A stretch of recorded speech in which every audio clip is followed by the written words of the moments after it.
महाराष्ट्र झारखंड विधानसभा चुनाव की खबरों के साथ।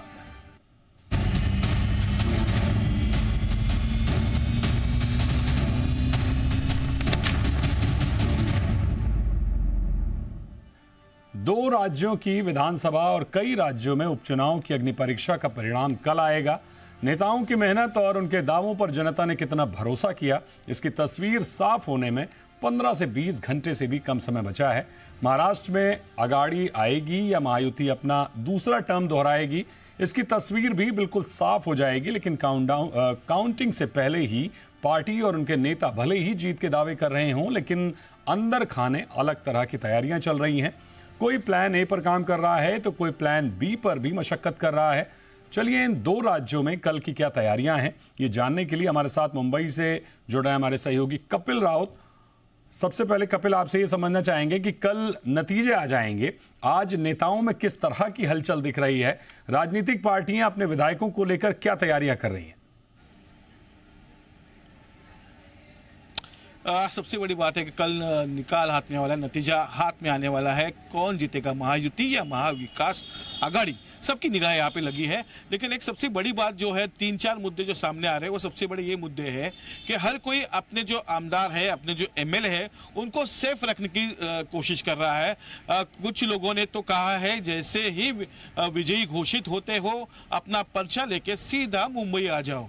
तो ये सब तैयारी चल रही है। कुछ लोग होटल बुक कर रहे हैं, कुछ लोग अपनी रणनीति तय कर रहे हैं। सबसे बड़ी बात है कि जो वोटिंग हुई है उसमें महिलाओं का जो वोट्स है वो अचानक बढ़ गया है।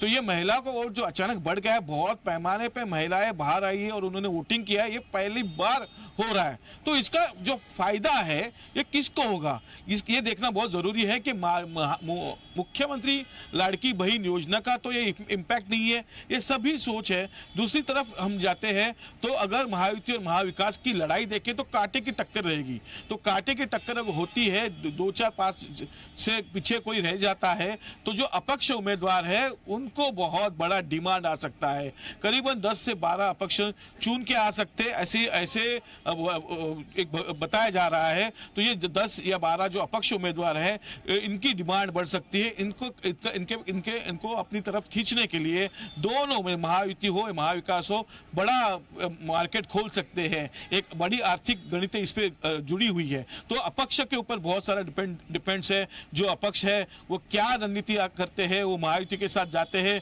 महाविकास के साथ जाते हैं, इस पे बहुत बड़ी एक लड़ाई अटकी पड़ी है। तो सबसे बड़ी बात है, कल सुबह 7:30-8 बजे से ये सब निकाल आने शुरू हो जाएंगे।